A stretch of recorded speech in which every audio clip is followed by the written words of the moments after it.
मेरी 6 बेटियां थीं। बड़ी मन्नतों और पूजा पाठ के बाद आखिरकार बेटा हुआ। अभी वो सिर्फ 4 साल का ही था कि एक दिन स्कूल से लौटते वक्त उसे अगवा कर लिया गया। बेटे के गम में मेरी पत्नी पूरी तरह से टूट गई।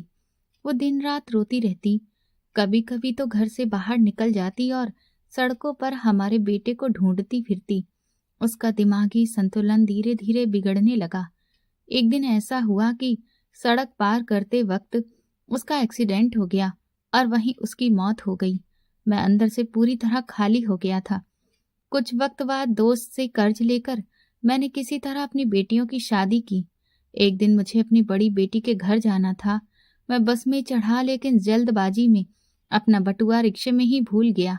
जैसे ही मैं बस स्टैंड पर उतरा, एक रिक्शा ड्राइवर भागता हुआ आया और मुझे जोर से गले से लगा लिया। मैं हैरान रह गया। मेरी नजर तुरंत अपनी जेब पर गई। जिस जेब में बटुआ था वो बिल्कुल खाली था।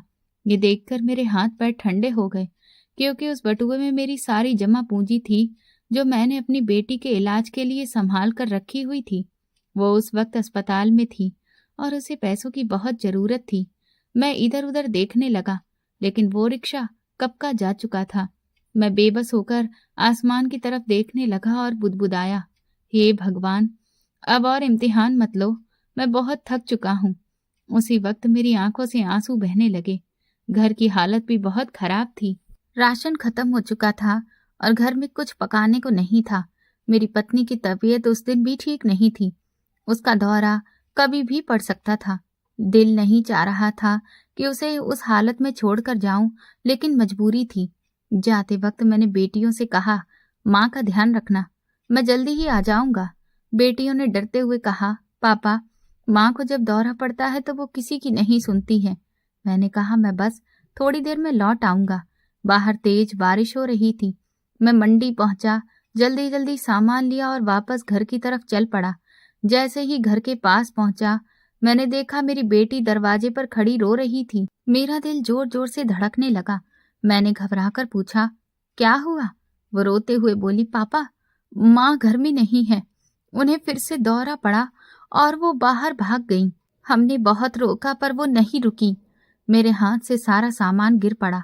मैं पागलों की तरह सड़क पर अपनी पत्नी को ढूंढने लगा। बारिश और ट्रैफिक की वजह से कुछ साफ दिखाई नहीं दे रहा था। तभी दूर मुझे एक औरत नजर आई जिसके कंधे से दुपट्टा फिसल रहा था। मैं उसकी तरफ भागा ही था कि एक तेज रफ्तार गाड़ी ने उसे टक्कर मार दी। वह हवा में उछलकर सड़क पर जा गिरी। ये देखकर मेरी सांस अटक गई। जब पास जाकर देखा तो वो मेरी पत्नी ही थी। एक्सीडेंट देखकर लोग वहां इकट्ठा हो चुके थे। खून से लथपथ हालत में मैंने उसे अस्पताल पहुंचाया, लेकिन डॉक्टरों ने बता दिया कि अब सब खत्म हो चुका है। मेरी पत्नी आशा मुझे इस दुनिया में अकेला छोड़कर चली गई थी। मुझे उससे बहुत प्यार था। इतना बड़ा सदमा मेरे लिए सहन करना आसान नहीं था। मेरा नाम अवधेश है। मैं एक रिटायर्ड सरकारी कर्मचारी हूँ। मैं अपने माँ बाप का इकलौता बेटा था।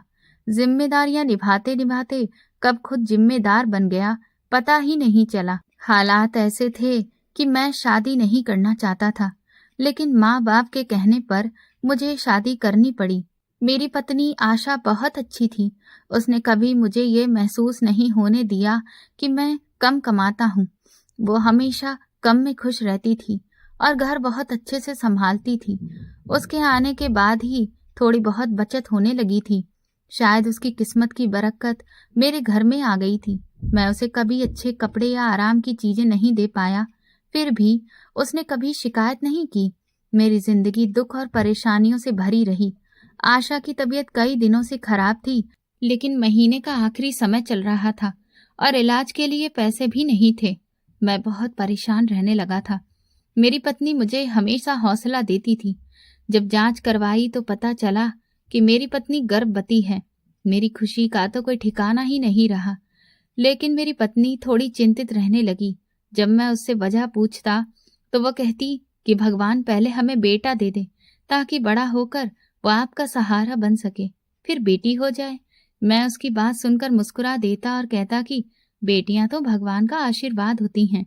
सच कहूं तो मुझे खुद भी बेटियां बहुत पसंद थीं, लेकिन पत्नी की चिंता देखकर उसे तसल्ली देने के लिए मैं दिन रात भगवान से यही प्रार्थना करने लगा कि इस बार बेटा हो जाए, लेकिन भगवान ने हमें बेटी दी। हम खुश थे कि पहली संतान बेटी हुई है। हमें क्या पता था कि आगे चलकर यही बात हमारे लिए परेशानी बन जाएगी। समय के साथ भगवान ने मुझे 6 बेटियों का पिता बना दिया। मैं अपनी सभी बेटियों से बहुत प्यार करता था, लेकिन जैसे समाज कहता था वैसे ही मेरा परिवार और रिश्तेदार भी ताने देने लगे। लोग कहते कि अवदेश का तो वंश ही नहीं चलेगा, बिना बेटे के घर सूना माना जाता है। ये बातें मेरी पत्नी के दिल को बहुत चुभती थीं और वह अक्सर रोने लगती कि काश भगवान हमें एक बेटा दे देते। कुछ रिश्तेदारों ने तो मुझे दूसरी शादी की सलाह भी दे डाली। जब यह बात मेरी पत्नी को पता चली तो वो अंदर से टूट गई और बिल्कुल चुप सी रहने लगी। हर समय डरी सहमी रहती। उसका डर देखकर मैं भी परेशान रहने लगा। मेरा ऐसा कोई इरादा नहीं था, लेकिन मैं उसे समझाते समझाते थक चुका था। फिर उन्हीं दिनों भगवान ने हम पर कृपा की। हमारी रोज की प्रार्थनाएं सुन ली गईं। वक्त गुजरता गया और कई परेशानियों के बाद हमारे घर में फिर से खुशियों ने दस्तक दी। हम दोनों पति पत्नी रोज सुबह भगवान के सामने हाथ जोड़कर बेटे की दुआ मांगते। मेरी बेटियां भी बहुत समझदार थीं। वे भी अपने नन्हे भाई के लिए मन ही मन प्रार्थना करती थी। आखिरकार भगवान ने हमारी सुन ली और 6 बेटियों के बाद हमारे घर में चांद जैसा बेटा पैदा हुआ। उस दिन मेरी पत्नी की खुशी देखने लायक थी। हमने उसका नाम अमन रखा। वो सच में हमारे घर की रौनक बन गया था। उसके आने से घर में जैसे फिर से जान आ गई थी। अमन सबका लाडला था। उसकी बहनें उसे जमीन पर पैर तक नहीं रखने देती थीं। हर काम प्यार से करती थीं। लेकिन मेरे मन में एक डर था कि कहीं बेटियां ये न समझ लें कि बेटे के आने के बाद उनकी अहमियत कम हो गई है, क्योंकि पहले कही गई बातें उन्हें पहले ही दुखी कर चुकी थी। वे अक्सर मुझसे कहती थी कि पापा, हमें भी तो भगवान ने ही पैदा किया है, फिर लोग सिर्फ बेटे की ही चाह क्यों रखते हैं। मैं उन्हें प्यार से समझाता और वे समझ भी जाती, लेकिन मैं जानता था कि उनके दिल में कहीं न कहीं एक टीस जरूर रह गई है। इसी वजह से मैं हमेशा परेशान रहता था। लेकिन अमन के आने के बाद बेटियों ने मेरा ये डर भी दूर कर दिया। उनका प्यार और अपनापन देखकर मेरा दिल खुश हो गया। भगवान ने मुझे इस बड़ी परीक्षा से बचा लिया था, क्योंकि अगर बेटियों के दिल में एक बार गलतफहमी बैठ जाए तो वो जिंदगी भर नहीं जाती। अमन जैसे सबका लाडला था, वैसे ही मेरा भी था। मैं जब ऑफिस से थका हुआ घर लौटता तो वो दौड़कर मेरी गोद में आ जाता और मेरी सारी थकान पल भर में दूर हो जाती। समय बहुत तेजी से गुजर रहा था। अमन 4 साल का हो गया। हमने बड़े चाव से उसका स्कूल में दाखिला करवाया। मैं खुद रोज उसे स्कूल छोड़ने और लेने जाता था। मुझे क्या पता था कि ये खुशियां बस यहीं तक थीं और हमारी तरफ एक बहुत बड़ा तूफान बढ़ रहा था। कहते हैं ना, कभी कभी खुशियां ज्यादा देर तक साथ नहीं देती। हमारे साथ भी यही हुआ। हमें मिली खुशियां हमें रास नहीं आईं। एक दिन मुझे दफ्तर में काम की वजह से बहुत देर हो गई। वो दिन शायद मेरी परीक्षा का दिन था। दफ्तर में पहले ही बॉस से जोरदार बहस हो गई थी और मैं उसी बात से परेशान था। अचानक घड़ी पर नजर गई तो पैरों तले से जमीन खिसक गई। अमन को स्कूल से लाना था। पहले मन में ख्याल आया कि घर से किसी बेटी को भेज दूं कि वो जाकर अमन को ले आए, लेकिन फिर खुद ही सोचने लगा कि जवान बेटी अकेली कैसे जाएगी। इसलिए मैंने खुद जाने का फैसला किया। मगर बॉस मुझे छुट्टी देने को तैयार नहीं था। मैंने उससे साफ कह दिया कि नौकरी जाए तो जाए, मुझे अपने बेटे को लेने जाना है। अमन अकेला स्कूल में होगा। मेरा बेटा बहुत लाड़ प्यार में पला था। उसे सही गलत की ज्यादा समझ नहीं थी। जैसे मेरी बेटियां समझदार थीं, वैसा वो नहीं था। वो बहुत मासूम था। मैं भागता हुआ स्कूल पहुंचा तो देखा छुट्टी हो चुकी थी और गेट पर सन्नाटा था। सारे बच्चे जा चुके थे। मैं जल्दी से अंदर गया। मुझे लगा अमन डर के मारे स्कूल के अंदर ही कहीं पर बैठा होगा, मगर स्कूल पूरा खाली था। मैंने एक एक क्लास, एक एक कमरा देख लिया। प्रिंसिपल से बात की तो उन्होंने कहा कि बाहर चौकीदार बैठा होगा, उसी से पूछ लो, वो बिना जांच किसी बच्चे को जाने नहीं देता। मैंने चौकीदार से पूछा तो उसने कहा कि थोड़ी देर पहले अमन को उसका मामा लेकर गया है। ये सुनते ही मेरा माथा ठनक गया, क्योंकि इस शहर में मेरा कोई साला रहता ही नहीं था। उसी पल समझ गया कि कुछ बहुत गलत हो चुका है। मैं पागलों की तरह सड़कों पर दौड़ता रहा, हर चेहरे में अपने अमन को ढूंढता रहा, मगर मेरा फूल कहीं नजर नहीं आया। शाम ढलते ढलते रात हो गई, लेकिन अमन का कोई पता नहीं था। टूटे कंधों के साथ जब घर पहुंचा तो मेरी पत्नी और बेटियां पहले से घबराई हुई थीं। बेटियों ने कहा, पापा, आप तो अमन को सुबह अपने साथ दफ्तर ले गए थे, वो अभी तक घर नहीं आया। उनकी बात सुनते ही मेरी आंखों से आंसू बह निकले। पत्नी ने पूछा, आप क्यों रो रहे हैं? सब ठीक तो है ना? कुछ बताइए। मैंने हिम्मत जुटाई, लेकिन सच बोलते ही जैसे सब कुछ खत्म हो गया। मैंने कहा, अमन कहीं खो गया है। ये सुनते ही मेरी पत्नी बेहोश होकर गिर पड़ी। बेटियां चीखने लगीं, पापा, ये आप क्या कह रहे हो? हम सब उसे संभालने लगे। मेरी सबसे छोटी बेटी मेरे पास आई और रोते हुए बोली, पापा, अमन को ले आओ, उसके बिना मेरा मन नहीं लग रहा। रात बहुत भारी थी। पत्नी को देर तक होश नहीं आया। बेटियां अलग से बदहवास थीं और मुझे समझ नहीं आ रहा था कि किसे पहले संभालूं। अगली सुबह और भी डरावनी थी। रिश्तेदार, पड़ोसी, जान पहचान वाले सब आने लगे। कोई दिलासा दे रहा था तो कोई ऐसी बातें बोल रहा था जो दिल को और चीर रही थी। किसी ने कहा, अवधेश भाई, बहुत बुरा हुआ, भगवान ने इतने साल बाद बेटा दिया और फिर छीन लिया। किसी ने कहा, पता नहीं बच्चा किस हाल में होगा, आजकल तो बच्चे उठाकर उनसे भीख मंगवाते हैं, हाथ पैर तक तुड़वा देते हैं। ये बातें सुनकर मेरी रूह कांप जाती थी। अमन का अपहरण हो चुका था। हमने पुलिस में रिपोर्ट लिखवाई, हर जगह पोस्टर लगवाए, मंदिरों में अनाउंसमेंट करवाए, लेकिन कहीं से कोई खबर नहीं मिली। न फिरौती का कोई फोन आया, न किसी ने कुछ बताया। लगता था कोई बड़ा गिरोह था जो बच्चों को दूसरे शहरों में बेच देता है। मेरा दिल हर पल घबराया रहता था। न जाने मेरा अमन किस हाल में होगा, जिंदा भी है या नहीं। लोगों की तरह तरह की बातें मेरी चिंता को और बढ़ा रही थीं और हर बीतता दिन मेरे लिए एक सजा बनता जा रहा था। मेरा 4 साल का वो मासूम बच्चा न जाने कैसी तकलीफें झेल रहा होगा। घर में हाहाकार मच गया था। मेरी बीवी तो जैसे सदमे से बिल्कुल टूट गई थी। उसने खाना पीना छोड़ दिया था, बस दरवाजे पर बैठी रहती और अमन अमन कहकर पुकारती रहती। जो भी बच्चा गली से गुजरता उसे अमन समझकर पकड़ने दौड़ पड़ती। अब तो मोहल्ले वाले भी शिकायत करने लगे थे। मैंने अपनी बीवी को न जाने कितनी बार समझाया, मगर उसका दर्द अपनी जगह बिल्कुल सही था। इतने सालों बाद अगर बेटे की जिंदगी में खुशी आई थी तो वो भी बस कुछ ही सालों के लिए। मैं हर वक्त भगवान से प्रार्थना करता रहता कि अमन कहीं मिल जाए, कोई चमत्कार हो जाए और कोई उसे हमारे घर छोड़ जाए। मगर ऐसा होना शायद मुमकिन नहीं था। हमारे घर में मातम पसरा रहता था। मेरी बेटियां हर वक्त रोती रहती, हर समय भगवान का नाम लेकर दुआ करती रहती। उनके चेहरे मुरझा गए थे। घर का सुकून पूरी तरह से खत्म हो चुका था। मेरी बीवी की मानसिक हालत दिन ब दिन खराब होती जा रही थी। वो कई बार रात में अचानक उठ जाती और घर से बाहर निकलकर गलियों में बेटे को आवाजें देने लगती। मैं उसे संभालते संभालते थक चुका था। एक तरफ बेटे का गम और दूसरी तरफ बीवी की हालत देखकर मैं अंदर से टूट चुका था।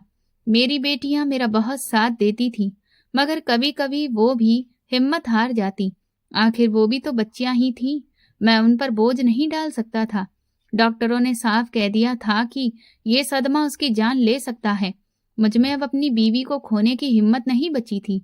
मैं दिन रात डर में जी रहा था। एक रात तेज बारिश ने मेरी पूरी जिंदगी उजाड़ दी। वो डरावनी बारिश हमारे लिए मुसीबत बनकर आई। मैं घर का कुछ जरूरी सामान लेने बाहर निकला ही था कि पीछे से मेरी बीवी को दौरा पड़ा। फिर वही हुआ जिसका डर मुझे हर पल सताता रहता था। एक दिन वो मेरी नजर बचाकर घर से निकल गई और सड़क पर पागलों की तरह भागते हुए एक तेज रफ्तार गाड़ी की चपेट में आ गई। अस्पताल पहुंचने से पहले ही उसकी सांसें थम चुकी थीं। एक ही साल में मैंने अपना बेटा अमन भी खो दिया और अपनी जीवन साथी भी। अब मेरे कंधों पर 6 जवान होती बेटियों की जिम्मेदारी थी और मैं पूरी तरह अकेला रह गया था। मेरी कमर टूट चुकी थी, मगर मुझे अपनी बेटियों के लिए जीना था। वह हर वक्त अपनी माँ को याद करके रोती रहती थी।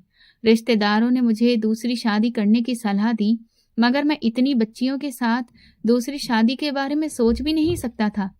कौन जाने आने वाली औरत मेरी बेटियों के साथ कैसा व्यवहार करती। बेटे को तो पहले ही खो चुका था, अब बेटियों को खोने की हिम्मत मुझ में नहीं थी। मुझे हर वक्त रोना आता था। अपनी बीवी को याद करके मैं अकेले में खूब रोता था। उसने मेरी जिंदगी में हमेशा मेरा साथ दिया था। ऐसी बीवी हर किसी को नहीं मिलती और मैं इतना बदनसीब था कि अब वो मेरे नसीब में नहीं थी।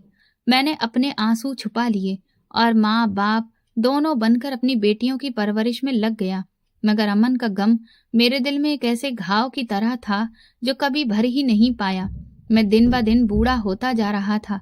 मेरे हमउम्र लोग अभी भी जवान दिखते थे, मगर बेटियों की जिम्मेदारी, बीवी और बेटे के जाने का दर्द मुझे वक्त से पहले बूढ़ा कर गया था। वक्त अपना काम करता रहा। साल गुजरते गए, मेरी बेटियां बड़ी हो गईं। उनकी पढ़ाई पूरी हुई तो उनकी शादियों की चिंता मुझे अंदर ही अंदर खाए जा रही थी। इस महंगाई के दौर में एक रिटायर्ड आदमी के लिए 6 बेटियों की शादी करना आसान नहीं था। रिश्तेदारों की बातें अब भी नहीं रुकी थी। कोई अफसोस जताता, कोई ताने देता और कहता, अवदेश की 6 बेटियां हैं, बेचारा अकेला है, पता नहीं कैसे सब संभालेगा। शायद मैं इतनी जल्दी ना टूटता, मगर लोगों की बातों ने मुझे वक्त से पहले ही कमजोर कर दिया था।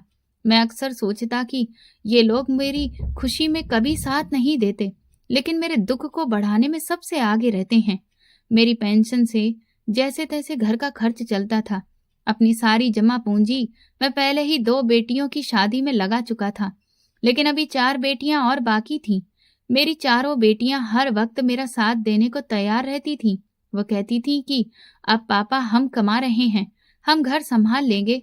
लेकिन मुझे बेटियों की कमाई खाते हुए बहुत शर्म आती थी। मुझे लगता था जैसे मैं एक काबिल पिता नहीं बन पाया। बेटियां मुझे समझाती रहती कि पापा, आपने हमें पढ़ाया लिखाया, काबिल बनाया, अब अगर हम आपके लिए थोड़ा कर दें तो इसमें बुरा क्या है? हम कमाएंगे तो घर अच्छे से चलेगा और साथ साथ अपने भविष्य के लिए भी कुछ बना लेंगे। मगर मैं बस मुस्कुरा देता और उनके सिर पर हाथ रखकर कहता कि तुम लोगों को परेशान होने की जरूरत नहीं है। जब तक मैं जिंदा हूँ तुम मेरी जिम्मेदारी हो और अपनी जिम्मेदारियां निभाना मुझे अच्छे से आता है। मैं दिन रात मेहनत करता रहा ताकि अपनी बेटियों की शादी अच्छे घरों में कर सकूं, ताकि उन्हें कभी किसी तरह की तकलीफ ना उठानी पड़े। जो कमी मेरे घर में रह गई वो उनके ससुराल में पूरी हो जाए।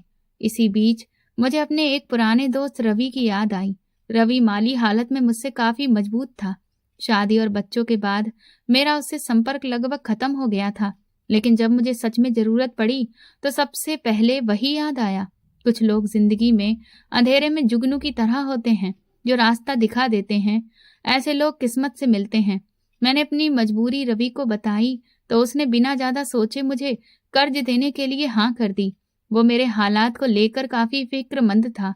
जब उसने अपनी पत्नी को मेरे बारे में बताया तो वो कई बार मेरे घर आई, मेरी बेटियों के साथ बैठकर बातें करती, उन्हें घर संभालने के तरीके सिखाती, क्योंकि जो एक माँ सिखा सकती है वो मैं उन्हें नहीं सिखा पाया था। रवि और उसकी पत्नी ने मेरा बहुत साथ दिया। रवि ने मुझसे कहा, अवदेश तुम चिंता मत करो, ये पैसे आराम से लौटा देना जब तुम्हें ठीक लगे। मैंने उसका दिल से धन्यवाद किया और उसी पैसों से अपनी बाकी बेटियों की शादियां कर दी। एक एक करके मेरी सारी जिम्मेदारियां पूरी होती चली गईं और मेरा घर धीरे धीरे खाली होता गया। तब मुझे एहसास हुआ कि सिर्फ बेटों से ही नहीं, बेटियों से भी घर में रौनक रहती है। उनके हंसने रोने, उनके बोलने चिल्लाने से घर जिंदा लगता है। जब बेटियां चली गईं तो मुझे अमन की कमी और ज्यादा महसूस होने लगी। आखिरी बेटी की विदाई के बाद मैं उस बड़े से घर में बिल्कुल अकेला रह गया। दीवारें जैसे मुझे काटने दौड़ती थीं। मैं अक्सर अमन के पुराने खिलौने और कपड़े निकालकर रोने लगता और सोचता कि अगर आज वो जिंदा होता तो मेरा सहारा बनता। उम्र अब काफी हो चली थी।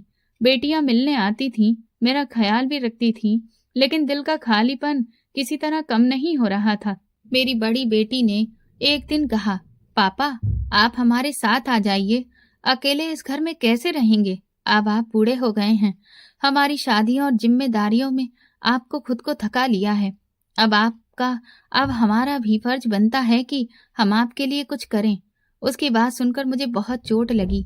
मैंने उसी वक्त उसे टोकते हुए कहा कि तुम लोग मेरे लिए कभी बोझ नहीं थी, तुम मेरी जिम्मेदारी थी और मैंने हमेशा जिम्मेदारी समझकर ही निभाया है, बोझ समझकर नहीं।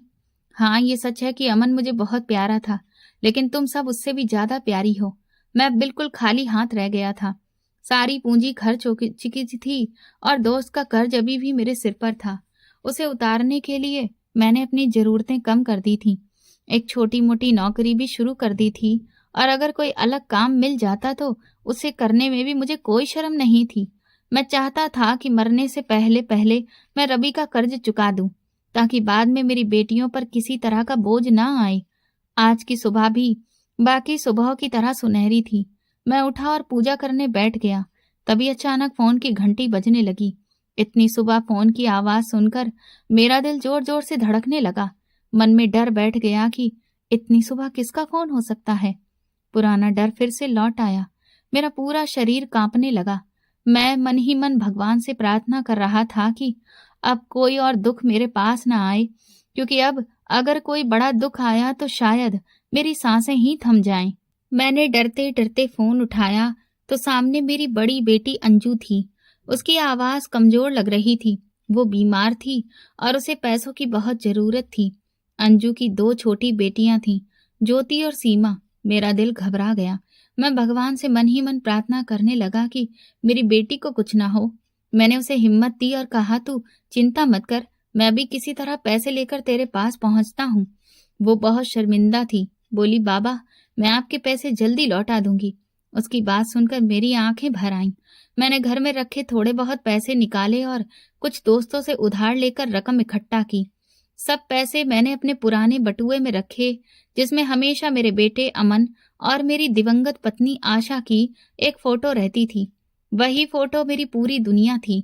जब भी कमजोर पड़ता उसे देखकर हिम्मत आ जाती। मुझे अच्छा लग रहा था कि इस उम्र में भी मैं अपनी औलाद के काम आ रहा हूँ।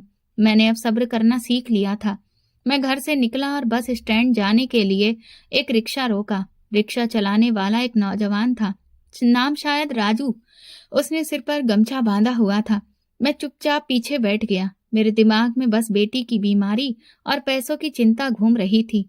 रिक्शा बस स्टैंड पहुंचा तो मैंने किराया दिया और जल्दी जल्दी से बस की तरफ दौड़ा, जो चलने ही वाली थी। बस पर चढ़ते वक्त न जाने क्यों दिल जोर जोर से धड़कने लगा, जैसे कुछ छूट रहा हो।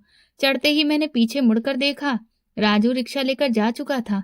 मैंने खुद को संभाला, तभी कंडक्टर चिल्लाने लगा, बाबा जल्दी चढ़ो, बस चल रही है। मैं बस में बैठ गया और थोड़ा सुकून महसूस किया। थोड़ी देर बाद कंडक्टर किराया लेने आया। मैंने जेब में हाथ डाला तो कुछ नहीं मिला। दिल जोर से बैठ गया। दूसरी जेब देखी, फिर कमर की जेब टटोली, मगर बटुआ गायब था। मुझे लगा शायद जल्दी में गिर गया होगा या रिक्शे में रह गया होगा। कंडक्टर सामने खड़ा था और लोग मुझे घूर रहे थे। मैंने शर्म से कहा, भाई मेरा बटुआ शायद गिर गया है, मेरे पास किराए के पैसे नहीं हैं। कंडक्टर गुस्से में बोला, पैसे नहीं थे तो चढ़े क्यों? ये कोई मुफ्त की बस नहीं है, नीचे उतरो। उसने बस रुकवाई और सबके सामने मुझे उतार दिया। मैं सड़क किनारे खड़ा हो गया। आंखों से आंसू बहने लगे। लोग तरह तरह की बातें करने लगे। कोई बोला, पता नहीं कहां कहां से आ जाते हैं ऐसे लोग। कोई बोला, अपनी चीजें संभाल कर रखा करो, पता नहीं कौन चोर लेकर निकल गया होगा। उनकी बातें मेरे दिल में तीर की तरह चुभ रही थी। अब एक नई चिंता सिर उठाने लगी थी। उधर मेरी बेटी अंजू मेरा इंतजार कर रही थी। उसे पैसों की जरूरत थी और इधर मेरा बटुआ खो गया था। परेशानी सिर्फ किराए की नहीं थी, उस बटुए में बेटी के इलाज के पैसे थे और सबसे बढ़कर वो फोटो थी जो मेरे जीने का सहारा थी। अगर वो फोटो खो जाती तो मैं टूट जाता। मैं इधर उधर देखने लगा कि शायद वो रिक्शा वाला दिख जाए, लेकिन हजारों रिक्शों में उसे ढूंढना नामुमकिन था। मैंने आसमान की तरफ देखा और भगवान से मदद मांगी। मैं थक चुका था, कंधे झुक गए थे। सड़क के किनारे बैठकर मैं रोने लगा। मेरी हालत देखकर कुछ लोग मुझे भिखारी समझकर पैसे रख जाते थे और मैं बस यही कह पाता था कि मैं भिखारी नहीं हूँ। मगर हालत ऐसी थी कि सच में उन्हीं पैसों की सबसे ज्यादा जरूरत मुझे थी।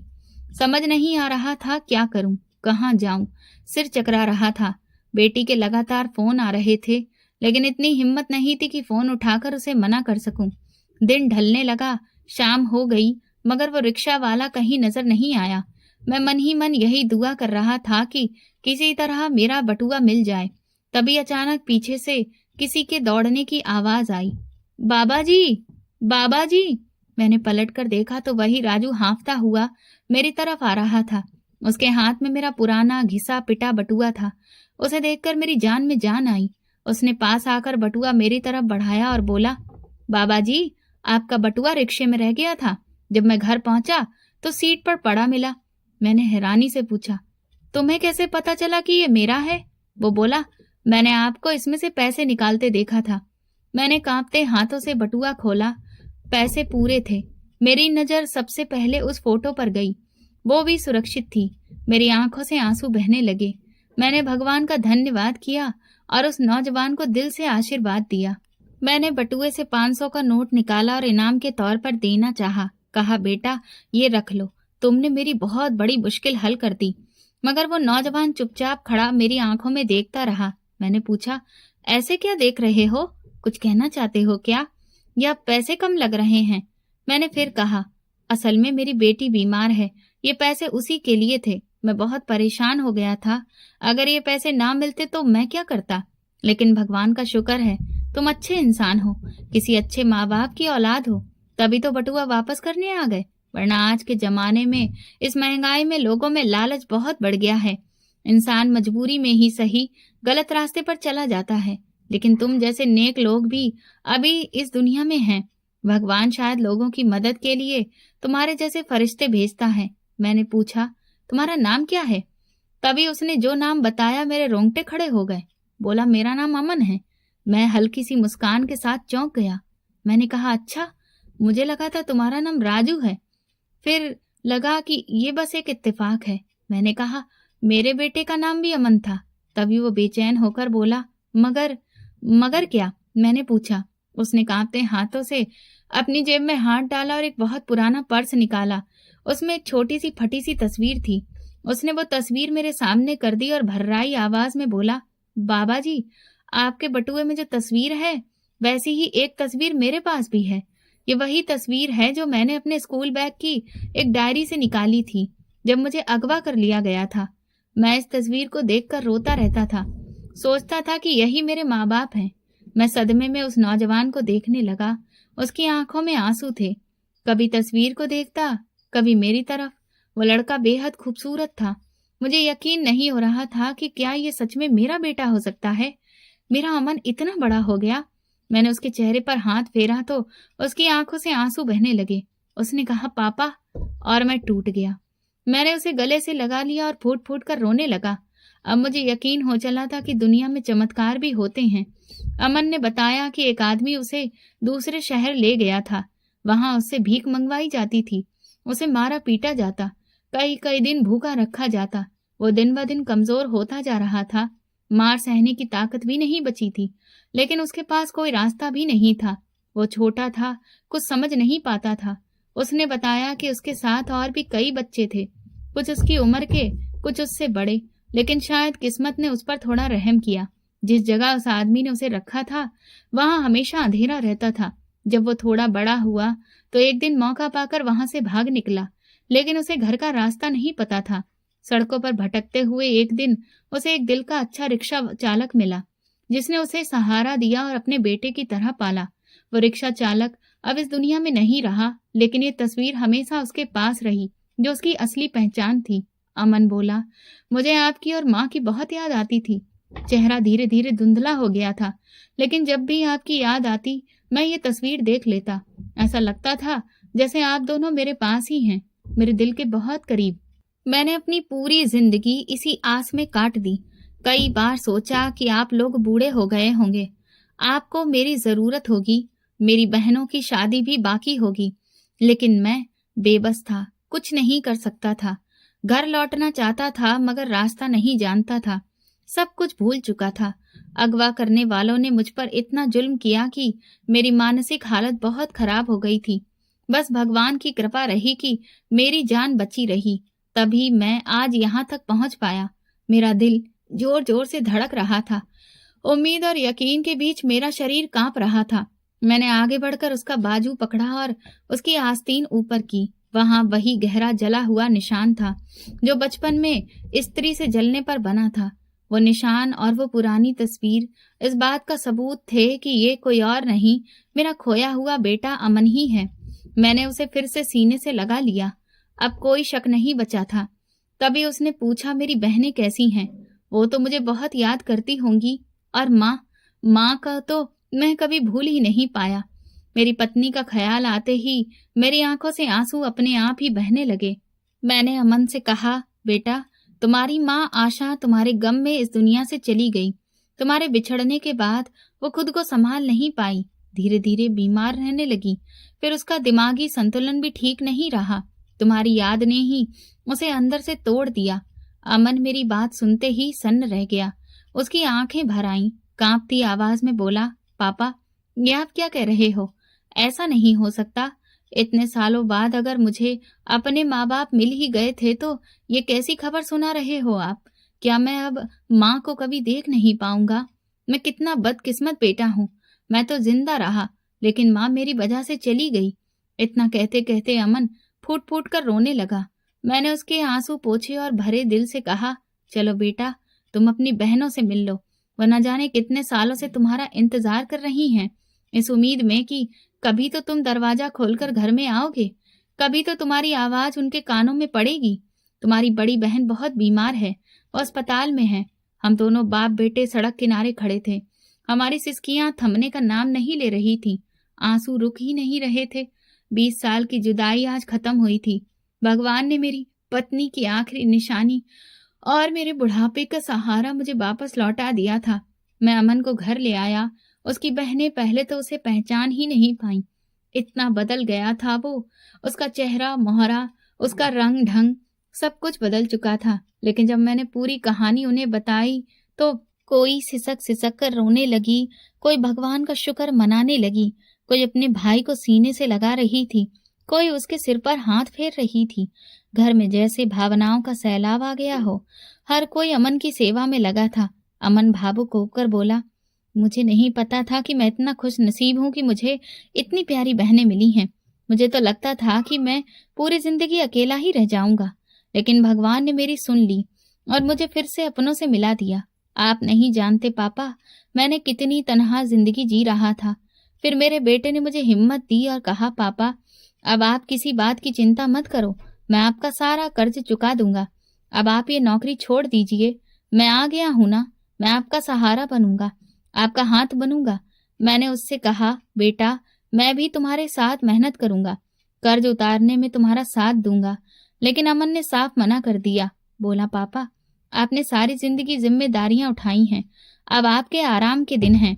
अब मैं आपको कोई बोझ नहीं उठाने दूंगा, सब कुछ मैं खुद करूंगा। मुझे मौका दीजिए आपकी सेवा करने का। मैंने जिंदगी के इतने साल अकेले गुजार दिए हैं। अब अगर भगवान ने मुझे आपकी सेवा का मौका दिया है तो मैं इसे जाने नहीं दूंगा। उसकी बातें सुनकर मैं मुस्कुरा दिया। वो कितना समझदार हो गया था। यही तो वही अमन था जो 4 साल की उम्र में भी माँ बाप की उंगली पकड़कर चलता था। वक्त और हालात ने उसे सिर्फ शारीरिक तौर पर ही नहीं बल्कि दिमाग से भी बहुत बड़ा बना दिया था। मुझे उस पर गर्व भी हो रहा था और तरस भी आ रहा था। न जाने उसने कैसी कैसी तकलीफें झेली होंगी। अमन ने दिन रात मेहनत करके मेरा सारा कर्ज उतार दिया, अपनी बहनों को भी जिंदगी में एक अच्छी जगह पर खड़ा किया। एक दिन मेरी छोटी बेटी नैना घर आई और बोली, पापा, बचपन से एक सपना देखा है कि जब भाई बड़ा होगा तो उसकी शादी धूमधाम से करेंगे। अब भगवान ने मौका दिया है तो हम चाहते हैं कि भाई शादी कर ले। अमन मुस्कुराया और बोला, मैं अभी शादी के बारे में नहीं सोच रहा था, लेकिन अगर मेरी बहनों की यही इच्छा है तो फिर मुझे कोई आपत्ति नहीं है। जो लड़की तुम लोगों को पसंद हो उसी से मेरी शादी कर दो। उसकी बात सुनकर दोनों बहनें खुशी से झूम उठीं। उसने अपनी बहनों का मान रख लिया था। आने वाला वक्त हमारे लिए खुशियां लेकर आया। हमने जो दुख झेला था उसकी भरपाई अब हो रही थी। मेरी बेटियों ने मिलकर फिर मेरे अमन की शादी बहुत ही धूमधाम से की। एक ऐसी शादी जो पूरे परिवार में किसी की भी नहीं हुई थी। लड़की भी बहुत सुंदर थी और दिल से बहुत साफ। उसका नाम मीना था। वो मेरा बहुत ख्याल रखती, अपने पति अमन की खूब इज्जत करती। एक दिन अमन ने मुझसे कहा, पापा, मैंने जिंदगी में माँ बाप की सेवा नहीं की, बहनों की जिम्मेदारी भी नहीं उठा पाया। पता नहीं भगवान को मेरी कौन सी बात अच्छी लग गई कि उसने मुझे मीना जैसी पत्नी दी। अमन ने कभी मेरी जिम्मेदारी अकेले अपनी पत्नी पर नहीं डाली। वो हमेशा कहता, पापा मेरी जिम्मेदारी मेरी है, मीना की नहीं। अगर मैं उस पर जोर डालूंगा तो उसका पाप भी मेरे ही सिर पर आएगा। मैं अपनी जिंदगी और अपने कर्म खराब नहीं करना चाहता। आज वो मेरे साथ कंधे से कंधा मिलाकर खड़ा है। सच में भगवान कभी सब्र करने वालों का साथ नहीं छोड़ता।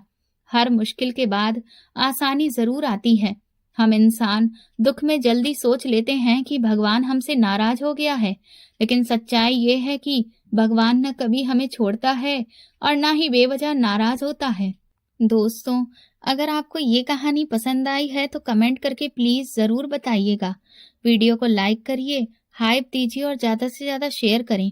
चैनल पर नए हैं तो सब्सक्राइब करें और नोटिफिकेशन बेल दबाएं ताकि अगली अपडेट सबसे पहले आपको मिले। ये कहानी पूरी तरह से काल्पनिक है। किसी भी व्यक्ति, घटना या संस्था से इसका कोई संबंध नहीं है। किसी भी समानता को केवल संयोग ही समझा जाए। धन्यवाद।